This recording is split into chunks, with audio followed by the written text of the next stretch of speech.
মনোযোগ দিয়ে শুনুন। আপনি কাউকে নিজের সবকিছু বানিয়ে ফেলেন, প্রতিটা কল, প্রতিটা মেসেজ, সারাক্ষণ শুধু তার কথাই মাথায় ঘুরতে থাকে। আর একদিন সে আপনাকে ইগনোর করতে শুরু করে। প্রথমে রিপ্লাই দেরিতে আসতে থাকে, তারপর কথা ছোট হতে থাকে, আর তারপর একদিন সিনে রেখেই দিয়ে যায়। আর তখন আপনার ভেতর থেকে একটা আওয়াজ আসে, ঠিক আছে, তুই ইগনোর করছিস না, এখন আমিও ইগনোর করব। কিন্তু ঠিক এখানেই আপনি গেম হেরে যান। কারণ ইগনোরের জবাব ইগনোর দিয়ে দেওয়াটা একটা রিয়াকশন, জবাব না। এভাবে করলে শুধু এটাই প্রমাণ হয় যে আপনার কাছে ইগনোর করা ছাড়া আর কোনো রাস্তা নেই। আপনার ফোকাস তার ওপরেই থেকে যায়। আপনি তাকে দেখাতে চান যে আপনার ফারাক পড়ে না, অথচ আসলে প্রতিটা সেকেন্ড আপনার ফারাক পড়ছে। কিন্তু আজকের এই ভিডিওতে আমি আপনাকে একটা নতুন চিন্তা আর নতুন পদ্ধতি দিতে যাচ্ছি, যেটা আপনার মাইন্ডসেট পুরোপুরি বদলে দেবে। এমন কিছু উপায় যা আপনাকে ইমোশনালি স্ট্রংও বানাবে, আবার আপনার রেসপেক্টও বাড়াবে। কারণ সত্যিটা হলো, যে আপনাকে ইগনোর করেছে তাকে তার অকাত বোঝাতে ইগনোর করা লাগে না, ইভলভ করা লাগে। এই ভিডিও তাদের জন্য যারা শুধু একটা ফেস সেভিং স্ট্র্যাটেজি নয়, একটা আসল ট্রান্সফরমেশন চায়। তাদের জন্য যারা শুধু দেখানো নয়, সত্যি হয়ে উঠতে চায়। তাহলে যদি আপনি রেডি থাকেন আপনার চিন্তাকে পরের লেভেলে নিয়ে যেতে, চলুন শুরু করি। পয়েন্ট 1, রিয়্যাক্ট করবেন না, রেসপন্ড করতে শিখুন। না হলে প্রতিবার নিজের ভ্যালু নিজেই কমাবেন। এখন মনোযোগ দিয়ে শুনুন। যখন কেউ আপনাকে ইগনোর করে, মানে কল না ধরা, মেসেজের রিপ্লাই না দেওয়া, বা এমন বিহেভ করা যেন আপনি এক্সিস্টই করেন না, তখন সবার আগে যে ফিলিং আসে সেটা হলো রাগ, কষ্ট আর ইগোতে আঘাত। আর তারপর আপনি কি করেন? হয় রাগে গিয়ে তাকেও ইগনোর করা শুরু করেন, না হলে বারবার ভাবতে থাকেন এমন কি করি যাতে ওর মনোযোগ আবার আমার দিকে আসে। এখানেই আপনার সবচেয়ে বড় ভুল। কেন? কারণ আপনি রিয়্যাক্ট করছেন, রেসপন্ড না। রিয়্যাক্ট করা মানে একটা ইমোশনাল ইম্পালসিভ রিয়াকশন, না ভেবে না বুঝে শুধু ওই মুহূর্তের ফিলিংয়ে কিছু করে ফেলা। আর এই রিয়াকশন প্রতিবার আপনাকে দুর্বল বানায়। যেমন ধরুন, কেউ আপনাকে দেখলো আর ইগনোর করে দিল। আপনি সাথে সাথে ভাবতে শুরু করেন, একে দেখাচ্ছি আমি, এখন আমিও ইগনোর করব। কি হলো? আপনি একটা মানুষের বিহেভিয়ারের ওপর নিজের মাইন্ডসেট, নিজের মুড, নিজের বিহেভিয়ার বদলে দিলেন। মানে আপনি নিজের ইমোশনসের চাবি তাকে দিয়ে দিলেন। এই কথাটা বুঝুন। যখনই আপনি রিয়্যাক্ট করেন আপনি কন্ট্রোল হারান, আর যখনই কন্ট্রোল হারান আপনি ভ্যালুও হারান। এবার অন্য দিকটা দেখুন। যদি আপনি রেসপন্ড করেন তাহলে আপনি কনসিয়াসলি ভাবেন সে এমন কেন করছে, এর কি কোনো রিজন আছে? এটা কি একটা প্যাটার্ন নাকি শুধু একবারের ব্যাপার? রেসপন্ড করা মানে নিজের ইমোশনস হ্যান্ডেল করা, ভেবে চিন্তে ডিসিশন নেওয়া, আর নিজের ডিগনিটি নিয়ে স্ট্যান্ড নেওয়া। এটাই ম্যাচুরিটি। দেখুন, কেউ আপনাকে ইগনোর করছে, হতে পারে সে কোনো কঠিন সময়ের মধ্যে দিয়ে যাচ্ছে, হতে পারে ক্লিয়ারলি কথা বলার সাহস তার নেই, অথবা হতে পারে সে আপনার ভ্যালুটাই বুঝতে পারেনি। কিন্তু এসবের মানে এই না যে আপনিও সেই একই লেভেলে নেমে যাবেন। এটা ভাববেন না, আচ্ছা এখন আমিও এমনই করব, আমিও কোল্ড হয়ে যাব। কারণ এটা করলে আপনি আলাদা হন না, বরং একই রকম হয়ে যান। মনে রাখবেন, যখনই আপনি রিয়াকশনের জায়গায় রেসপন্ড দেওয়া শুরু করেন তখন সামনের মানুষ কনফিউজড হয়ে যায়, কারণ সে আপনার এই ধরনের ম্যাচিওর রেসপন্স আশাই করেনি। এটাই সেই মুহূর্ত যখন আপনার সাইলেন্স, আপনার সেলফ কন্ট্রোল আর আপনার বিহেভিয়ার পাওয়ার হয়ে ওঠে। তাহলে পরের বার কেউ যখন আপনাকে ইগনোর করবে, নিজেকে থামান। মেসেজ করবেন না, ওভার থিঙ্ক করবেন না, রিভেঞ্জ নেবেন না। শুধু একটা গভীর নিঃশ্বাস নিন আর নিজেকে বলুন, আমি এখন রিয়্যাক্ট করব না, আমি রেসপন্ড করব নিজের লেভেল থেকে। পয়েন্ট 2, নিজেকে প্রুভ করবেন না, ইমপ্রুভ করুন। তবেই সে ফিরে আসতে চাইবে, আপনি নন। এখন খুব মনোযোগ দিয়ে শুনুন। কেউ যখন আপনাকে ইগনোর করা শুরু করে আপনার মাথা সাথে সাথে একটাই ডিরেকশনে দৌড়াতে শুরু করে। আমাকে এমন কিছু করতে হবে যাতে সে আবার নোটিস করে, এমন কি করি যাতে ওর অ্যাটেনশন আবার ফিরে পাই, আমি প্রুভ করে দেখাবো যে আমি ওর যোগ্য। এখানেই সবচেয়ে বড় ধোঁকা শুরু হয়। আপনি নিজের ভেতর থেকে ধীরে ধীরে নিজেকে হারাতে থাকেন। আর নিজেকে প্রমাণ করার যে ইচ্ছা, সেটা আসলে বাস্তবে এক ধরনের ব্যাকুলতা, যেটা শুধু একটা দেখানোর রূপে থাকে। কারণ যখন আপনি কাউকে প্রুভ করতে লেগে যান তখন ইনডাইরেক্টলি মেনে নেন যে আপনি কম। আর সেই মুহূর্ত থেকেই আপনার পাওয়ার, আপনার ব্যালেন্স, আপনার সোয়াগ সব চলে যায়। এখন খুব মনোযোগ দিয়ে দেখুন। যে আপনাকে ইচ্ছাকৃতভাবে ইগনোর করেছে সে আপনাকে অলরেডি লো মনে করে। তার কাছে আপনি আর কোনো প্রায়োরিটি নন। এখন যদি আপনি তাকে প্রুভ করার পিছনে পড়ে যান তাহলে আপনি নিজেই তার দৃষ্টিভঙ্গিকে সত্যি প্রমাণ করছেন। কারণ প্রমাণ সেটাই দেয় যার প্রতি সন্দেহ থাকে, আর মানুষ সেই জিনিসটাই বারবার প্রমাণ করে যেটা তার ভেতরে পুরোপুরি ক্লিয়ার না। এবার পার্থক্যটা বুঝুন। এক পাশে আছে প্রুভ করা আর অন্য পাশে আছে ইমপ্রুভ করা। প্রুভ করা বাইরের দুনিয়ার জন্য হয়, ইমপ্রুভ করা নিজের জন্য। প্রুভ করার মধ্যে আপনি দেখানোর জন্য বাঁচেন, ব্যাটাল দেখানোর চেষ্টা করেন, স্টোরিজ দেন, স্টেটাস দেন, ফেক স্মাইল দেন, কিন্তু ভেতরে ভেতরে লো ফিল করেন। অথচ ইমপ্রুভ করার মধ্যে আপনি সত্যিই গ্রো করেন, নিজেকে মেন্টালি, ইমোশনালি, ফিজিক্যালি সব দিক থেকে ডেভেলপ করেন। এখন ভাবুন, যদি আপনার ফোকাস প্রুভের উপর থাকে, তাহলে আপনি বারবার নিজেকে তার হিসাবে বদলাবেন যে আপনাকে ইগনোর করছে। কিন্তু যদি আপনার ফোকাস ইমপ্রুভের উপর থাকে, তাহলে আপনি নিজের জন্য ইভলভ করবেন। আর এটাই সেই পার্থক্য যেটা আপনাকে অর্ডিনারি থেকে এক্সট্রাঅর্ডিনারি বানায়। দেখুন, এই দুনিয়ায় কোনো মানুষই নিজের চেয়ে বড় কাউকে চায় না। মানুষ তাদের পেছনে ছোটে যারা তাদের হয় চ্যালেঞ্জ করে, না হলে ইন্সপায়ার করে। আপনাকে প্রুফ করে তাকে কনভিন্স করার দরকার নেই যে আমি তোমার যোগ্য। আপনাকে নিজেকে এতটা ইমপ্রুভ করতে হবে যে সেই ভাবতে বাধ্য হয়, আমি কি ওর যোগ্য? আর যখন এই শিফট আসে, তখন রোল বদলে যায়। যে আপনাকে ইগনোর করছিল, সেই এখন আপনার দিকে টানতে শুরু করে, আপনার কিছু না বলা, কিছু না দেখানো সত্ত্বেও। কারণ ইমপ্রুভমেন্টের মধ্যে একটা ন্যাচারাল অ্যাট্রাকশন থাকে। সাইলেন্সের সাথে যখন গ্রোথ দেখা যায়, তখন কিউরিওসিটি নিজে থেকেই জন্ম নেয়। প্রুফ করা আসে চাপ থেকে, ইমপ্রুভ করা আসে বিশ্বাস থেকে। আরেকটা কথা শুনুন, সবার সামনে কিছু দেখানোর দরকার নেই। আপনার গ্রোথ নিজেই আওয়াজ হয়ে ওঠে। আপনার বিহেভিয়ার স্টেবল হয়ে যায়, আপনার এনার্জি ক্লিন হয়ে যায়, আপনার চোখে ক্ল্যারিটি চলে আসে। আর তখন যে কোনো মানুষ যে কখনো আপনাকে ইগনোর করেছিল, আপনাকে রেসপেক্ট করতে বাধ্য হয়ে যায়। এখন প্রশ্ন হলো, আপনি কি এখনও নিজেকে প্রমাণ করার পিছনে লেগে থাকবেন, নাকি নিজেকে গড়ার দিকে যাবেন? আপনার টাইম, আপনার এনার্জি, আপনার মাইন্ড এসব অনেক দামি। এগুলো কারো ইগনোরের উপর ওয়েস্ট করবেন না। সেই এনার্জি নিজের ভেতরের দিকে ঘোরান। আর প্রতিদিন নিজেকে একটা প্রশ্ন করুন, আজ আমি নিজেকে প্রুভ করছি না ইমপ্রুভ? যদি উত্তর ইমপ্রুভ হয়, তাহলে আপনি জিতছেন। যদি প্রুভ হয়, তাহলে আপনি অন্য কারো কন্ট্রোলে বেঁচে আছেন। পয়েন্ট 3, যে আপনাকে ইগনোর করছে তাকে এটা দেখাবেন না যে আপনি ভেঙে পড়েছেন, তাকে দেখান যে আপনি লেভেল বদলে ফেলেছেন। এখন খুব মনোযোগ দিয়ে শুনুন। যখন কেউ আপনাকে ইগনোর করে, না কল ধরে, না রিপ্লাই দেয়, না আপনার উপস্থিতিকে সিরিয়াস ভাবে নেয়, তখন মানুষ সবচেয়ে বড় যে ভুলটা করে, সেটা হলো সামনের মানুষকে নিজের ভাঙাচোরা অবস্থাটা দেখাতে শুরু করে। স্টেটাসে স্যাড সং দেওয়া, ইনস্টাতে দুঃখের কোটস পোস্ট করা, অন্যদের সামনে কষ্টের ফেস বানানো, আর মনে মনে ভাবতে থাকা, হয়তো এখন ওর মন গলবে, হয়তো এখন ওর গিল্ট হবে, হয়তো এখন সে ফিরে আসবে।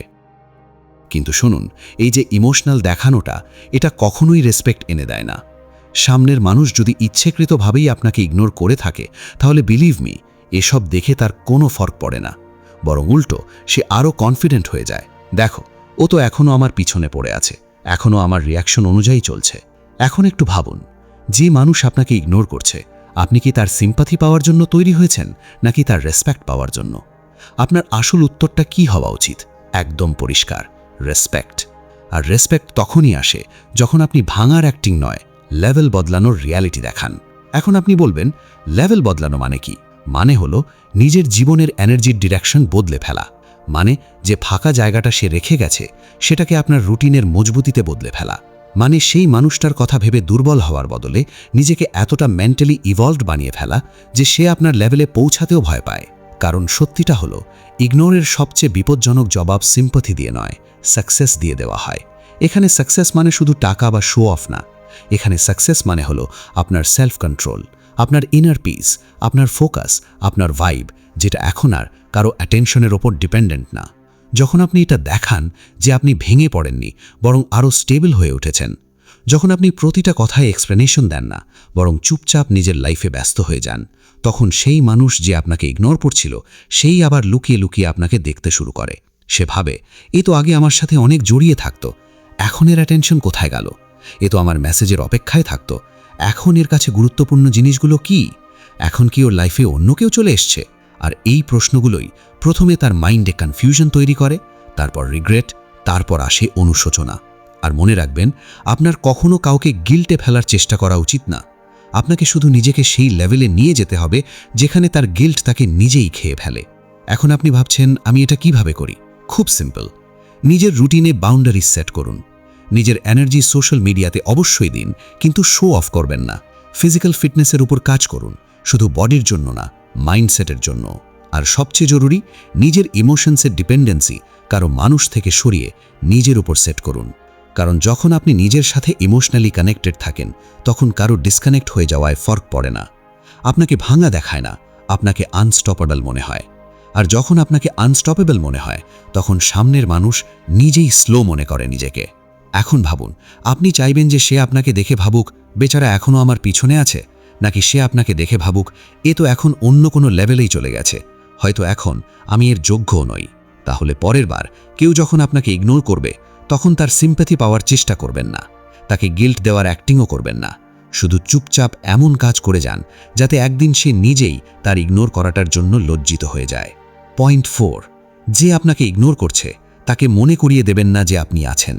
নিজেকে এমন বানিয়ে ফেলুন যাতে সে আপনাকে ভুলতেই না পারে। এখন মনোযোগ দিয়ে শুনুন। যখন কেউ আপনাকে ইগনোর করে, তখন মন ভেতর থেকে চিৎকার করে বলে, একবার আমার সাথে কথা বল, শুধু একবার রিপ্লাই দে, শুধু একবার বল কেন বদলে গেলি। আর এই আকুতিতেই মানুষ বারবার ভুল করে। আবার মেসেজ করা, আবার স্টেটাস দেখা, আবার তার বন্ধুর কাছ থেকে ইনডিরেক্টলি খোঁজ নেওয়া সে কি করছে, যাতে হয়তো তাকে মনে করিয়ে দেওয়া যায় যে আপনি এখনও এখানেই আছেন।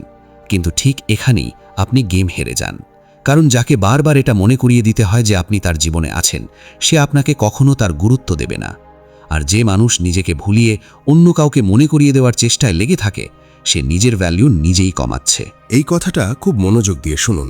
আপনাকে কাউকে এটা বোঝানোর দরকার নেই যে আপনি ইম্পর্ট্যান্ট। আপনাকে শুধু নিজেকে এতটা ভ্যালুয়েবল বানিয়ে ফেলতে হবে যে ভুলতে চেষ্টা করা মানুষটাও মনে রাখতে বাধ্য হয়ে যায়।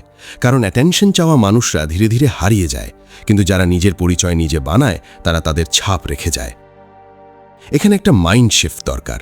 আপনার ফোকাস এটা হওয়া উচিত না যে আমি কিভাবে তার মনে পড়ি, বরং এটা হওয়া উচিত আমি নিজেকে এমন কিভাবে বানাই যে সে চাইলেও আমাকে ভুলতে না পারে। আর এই বদলটা তখনই আসে যখন আপনি কারো পিছনে দৌড়ানো ছেড়ে নিজের কিছু বানানো শুরু করেন। নিজের কি? নিজের চিন্তা, নিজের স্কিলস, নিজের মাইন্ডসেট, নিজের লাইফ, যাতে পরের বার কেউ আপনাকে দেখলে শুধু একটা মুখ না দেখে, একটা পরিশ্রমে গড়া পরিচয় দেখতে পায়। নিজের আইডেন্টিটি, নিজের পার্সোনালিটি, নিজের এনার্জি। দেখুন, কাউকে মনে পড়ার সবচেয়ে পাকা উপায় কি? মানে যে মানুষটাকে আপনি পিছনে ফেলে এসেছেন, একদিন সে আপনাকে দেখে সেই মানুষটাকে না দেখুক যে ভেঙে পড়েছিল, বরং সেই ভার্সনটা দেখুক যে এখন সেটেলড, ইভলভড আর পাওয়ারফুল লাগছে। আর এটা তখনই হবে যখন আপনি নিজেকে ব্যস্ত রাখবেন কারো অ্যাটেনশনে না, নিজের মিশনে। এখন থেকে একটু প্র্যাকটিক্যাল কথায় আসি।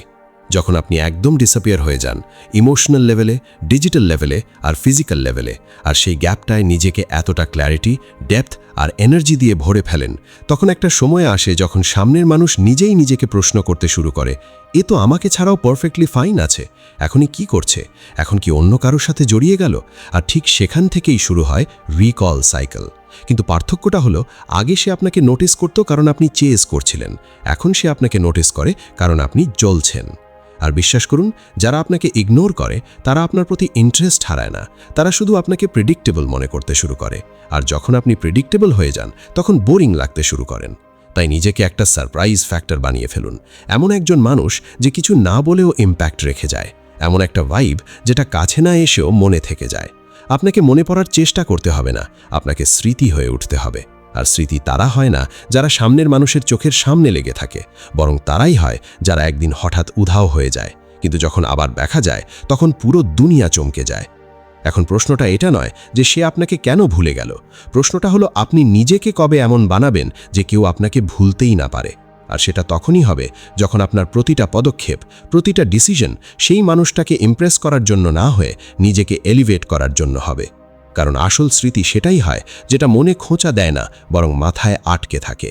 পয়েন্ট 5, যখন আপনি সত্যিকারের হয়েও ইগনোর হচ্ছেন, তখন বুঝুন আপনার সত্যতা ভুল মানুষের ওপর খরচ হচ্ছে। মন থেকে শুনুন, এই দুনিয়ায় সৎ থাকা সহজ নয়, কারণ এখানে মানুষ অনেস্টি দিয়ে না, টাইমিং আর অ্যাটেনশন দিয়ে সম্পর্ক জোড়ে। আর যখন কোনো মানুষের জন্য আপনি পুরো লয়্যালটি, পুরো ক্ল্যারিটি আর পুরো রেসপেক্ট নিয়ে জড়িয়ে যান, কিন্তু তারপরও সে আপনাকে ইগনোর করে, তখন প্রথম সন্দেহ আপনার নিজের ভেতরেই জন্ম নেয়। আমার ফিলিংসই কি ভুল ছিল? আমি কি বেশি দিয়ে ফেলেছি? আমি কি বেশি ছিলাম? কিন্তু না ভাই, আপনার সত্যতায় কোনো কমতি ছিল না। আপনার ভুল শুধু এটাই ছিল যে আপনি নিজেকে সেখানে খরচ করে ফেলেছেন যেখানে আপনার মূল্যায়ন করাটা কারো প্রায়োরিটিই ছিল না।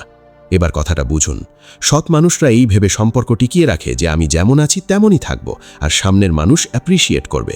কিন্তু সামনের মানুষ সবসময় ততটা ইমোশনালি অ্যাভেলেবল থাকে না যতটা আপনি থাকেন। আর এখান থেকেই শুরু হয় ইমব্যালেন্স। আপনি এক্সপেক্ট করেন রেসপেক্ট, আর সে রিটার্ন করে সাইলেন্স। এখন এখানে দুটো রাস্তা থাকে। হয় আপনি বদলে যাবেন, নিজেকে সন্দেহ করতে শুরু করবেন, না হলে আপনি বুঝবেন যে আপনি ভুল ছিলেন না, শুধু ভুল মানুষে ইনভেস্ট করছিলেন। আর বিলিভ মি, এটাই সবচেয়ে বড় জাগরণ। যখন আপনি বোঝেন যে আপনার লাভ, আপনার লয়্যালটি, আপনার ভাইব অনেক দামি, আর সেটা প্রত্যেকের ওপর খরচ করা উচিত নয়। সত্যটা কখনো নষ্ট হয় না, শুধু ভুল মানুষের সাথে তার প্রভাব পড়ে না। পয়েন্ট 6, যেদিন আপনি কারো জবাবের প্রয়োজন থেকে বেরিয়ে আসবেন, সেদিন থেকেই আপনার রেসপেক্ট শুরু হয়। এখন খুব মনোযোগ দিয়ে শুনুন, এই পুরো দুনিয়ায় সবচেয়ে বেশি কন্ট্রোল কিসের ওপর? অ্যাটেনশন, ফিলিংস, লাভ? না, সবচেয়ে বেশি কন্ট্রোল সেই মানুষের কাছে থাকে যাকে আপনি জবাব দেওয়ার অধিকার দিয়ে দেন।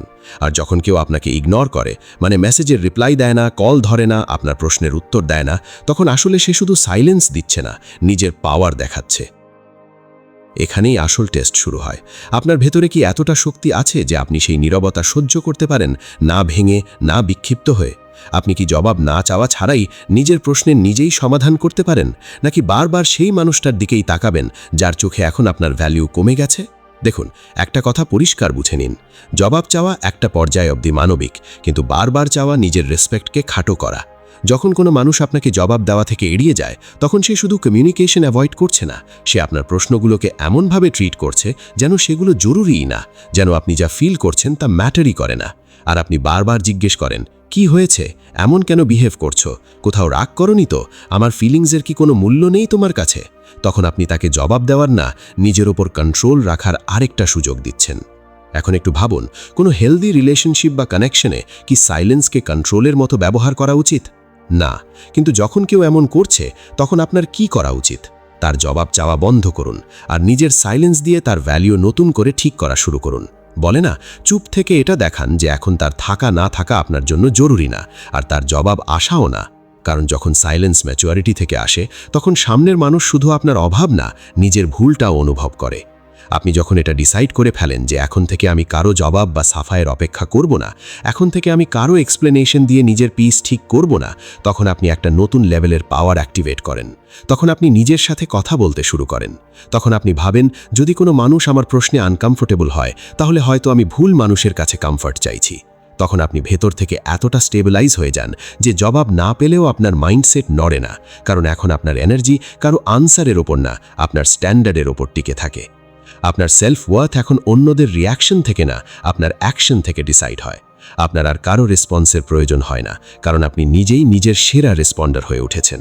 আর এখান থেকেই শুরু হয় সেই রেসপেক্ট যা আপনি নিজেকে দেন, যার প্রভাব পুরো দুনিয়ায় দেখা যায়। যদি এই ভিডিও আপনার মনে কিছু ছুঁয়ে গিয়ে থাকে, কিছু ভাবতে বাধ্য করে থাকে, তাহলে বুঝে নিন এটা শুধু একটা ভিডিও ছিল না, এটা আপনার মাইন্ডসেটে একটা নতুন শুরু ছিল। ইগনোরের জবাব ইগনোর দিয়ে দেওয়া হয় না, সাইলেন্স, ক্ল্যারিটি আর নিজের গ্রোথ দিয়ে দেওয়া হয়। এমন কন্টেন্ট যদি আপনার ভালো লাগে, যেখানে কথা সোজা, চিন্তা গভীর, ডার্ক কোডেড, সাবস্ক্রাইব করতে ভুলবেন না। দেখা হবে পরের ভিডিওতে।